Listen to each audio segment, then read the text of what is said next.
Oui, ça monte Alexandre, ça monte, les tifos sont magnifiques, on va les vivre.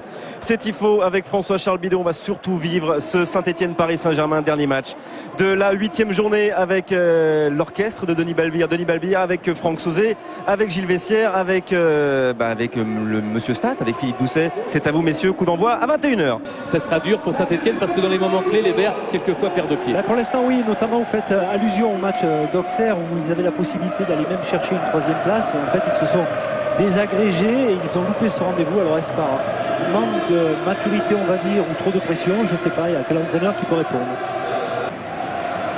Oui, on a été très sympa, quand vous verrez les chiffres, on a été très sympa avec Saint-Etienne parce qu'on a mis les 5 derniers matchs qui sont 2 victoires stéphanoises et 3 nuls. Mais c'est vrai qu'historiquement, le Paris Saint-Germain réussit très très bien contre Saint-Etienne. Alors, ne parlons pas du parc où Saint-Etienne n'a jamais gagné, ce qui est quand même incroyable. Mais même ici, le PSG compte une victoire de moins que le nombre de défaites. Autant dire que c'est un stade qui réussit très très bien au PSG également. Ramé avec Diané sollicité. Du parcours de Diané très chaotique dans le football français avec des essais infructueux à Châteauroux notamment et puis l'éclatement à Reims et à Strasbourg. La tête, ça passe à côté de Rodriguez, mais les Parisiens font ce qu'ils veulent actuellement. C'est vraiment bien joué sur ce côté, Dramé qui décale Mendy, centre et cette bonne tête, le bon timing de Rodriguez. On a vu, c'est pas un joueur forcément grand, mais en tout cas il a su anticiper, passer devant le défenseur et placer ce coup de tête. Regardez comme elle est belle cette action avec cette belle détente, tête croisée. Pour l'instant, eh bien, les Verts ne sont pas en mesure, ils sont en infériorité numérique, donc voilà, Paris récupère et contre vite. Il faut prendre des risques côté stéphanois. Sablé peut-être qui recherche dans la profondeur. Piquion, la tête, la parade exceptionnelle de Michael Landreau. Une claquette de rêve pour le gardien du Paris Saint-Germain qui enlève ce ballon du but. Piquion qui pourtant aime le Paris Saint-Germain, 4 buts en 4 matchs. Qu'est-ce qu'elle est belle cette balle lobée par-dessus, cette tête qui est plongeante. Il ne peut pas mettre le pied. Il a un souci, non, parce que s'il met le pied, peut-être que ça prend du temps. Le ballon est haut là. Ça pose un problème parce qu'effectivement, côté parisien, on défend à 10. Bien sûr. Ça oblige également Ilan, parce qu'il a soif de ballon, à décrocher énormément. On arrive à le trouver, certes, dans une position du numéro 6. Et après, bien, Piquion est tout seul. Piquion le voilà, justement sur le duel gagné par Feinduno. Piquion le centre. Et le but d'Ilan, le Brésilien, qui n'avait jamais marqué avec ce feu contre le Paris Saint-Germain. Le duo, le tandem retrouvé, Piquion-Ilan, but pour les Verts au moment où on croyait les Verts complètement apathiques et étouffés par l'organisation parisienne. Saint-Etienne décroche la lune avec ce but du tandem. Piquion-Ilan et Feinduno est au départ. Ilan marque son 4e but de la saison. Nancy lance en serre sur pénalty, on fait les frais. Ilan devient le meilleur buteur des Verts actuellement. 4 buts, l'ancien joueur de Guy Lacombe marque contre le Paris Saint-Germain 1-0.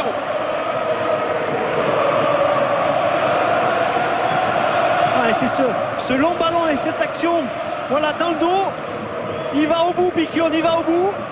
Il centre et c'est ensuite, eh bien, Ilan, plat du pied gauche. Il a vraiment bien senti le coup. La passe sous les jambes de Traoré. Et Ilan n'a plus qu'à pousser le ballon au fond des filets. Je crois, Franck, que c'est un petit peu la photocopie d'un but que les Stéphanois et ce tandem en particulier a marqué contre Lens. Ilan est rentré quasiment dans le but avec le ballon. Oui. Sablé et le tact autoritaire d'Ilan dans les pieds de Rodriguez. Rosenal, Monsieur Tual va siffler sur cette action parisienne. La fin de cette première période. Score flatteur, mais score quand même bien réel. Grâce au talent d'Ilan et au talent du trio Feinduno, Piquion, Ilan, Saint-Etienne mène 1-0 face au Paris Saint-Germain.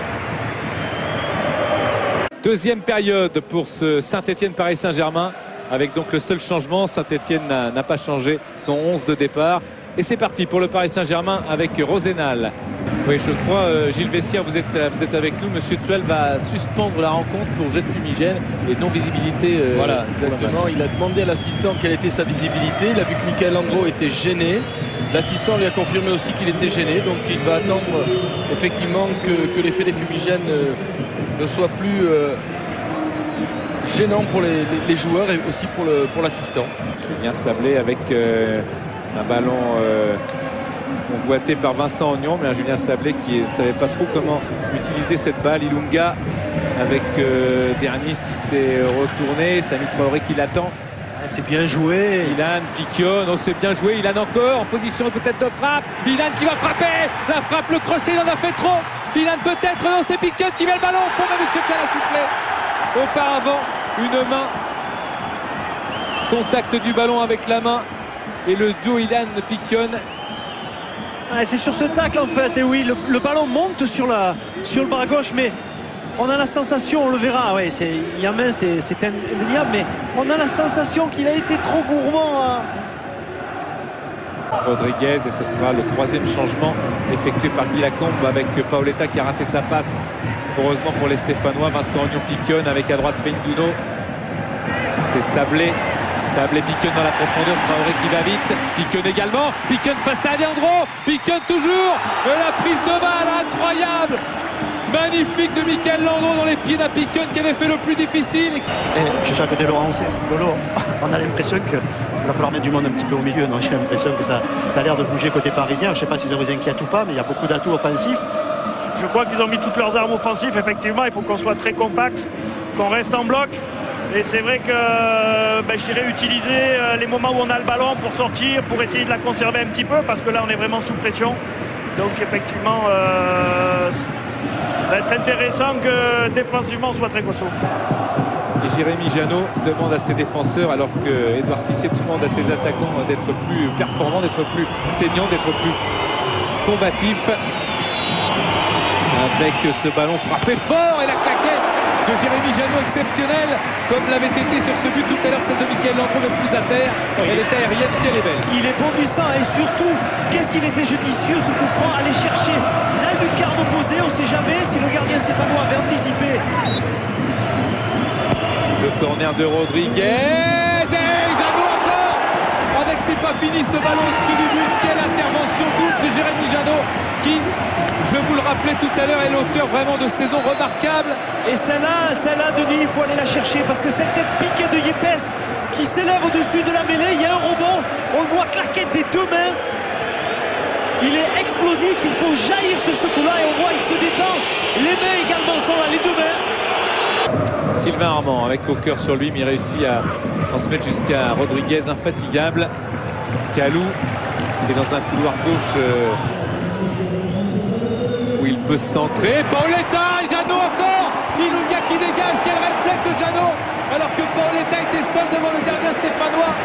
Regardez Paoletta, il fait signe, venez, ça va lui permettre, ça lui libère l'espace lui. Il va piquer au premier poteau, dans l'axe, il dévie le ballon. C'est rare de la part de Paoletta de louper ce genre d'action. Va-t-il le faire une fois de plus si les Parisiens arrivent à cadrer cette balle? C'est la balle d'égalisation, c'est la balle qu'il ne faut pas manquer pour le Paris Saint-Germain, c'est la balle qu'il faut cadrer dans la cage de Jérémy Janot face à une équipe de Saint-Etienne qui n'a pas encaissé de but seulement 2 fois contre Rennes et contre Nancy. Paoletta, c'est dans le mur, ça revient sur Armand qui frappe, et Janot encore, au prix d'un réflexe incroyable, est venu subtiliser ce ballon dans les pieds et le repousser. Beaucoup de présence, il est dévié par le mur, il est masqué en plus, il a Yepes, regardez, ballon repoussé par le voltigeur, amorti de poitrine de Silverman, frappe de volée, ras de terre, et là il faut aller se coucher, il faut aller le chercher, on le voit par ce ralenti, regardez le travail des appuis, c'est superbe, quelle belle image vraiment. Landreau qui dégage le plus rapidement possible. Monsieur Tual a sifflé la fin de ce match, le dernier de la 8e journée de Ligue 1, qui voit grâce à Ilan Saint-Etienne s'imposer sur le Paris Saint-Germain sur le score de 1-0. On fera le point sur le classement bien sûr si on a le temps. Saint-Etienne réalise un très très bon coup ce soir en s'imposant face au Paris Saint-Germain. C'est beau, franchement c'est beau. Qu'est-ce qu'on peut lui dire? Il était monstrueux. Bravo. Bravo. Et j'espère que tu vas pouvoir aller au Japon. Je veux aller au Japon. Merci.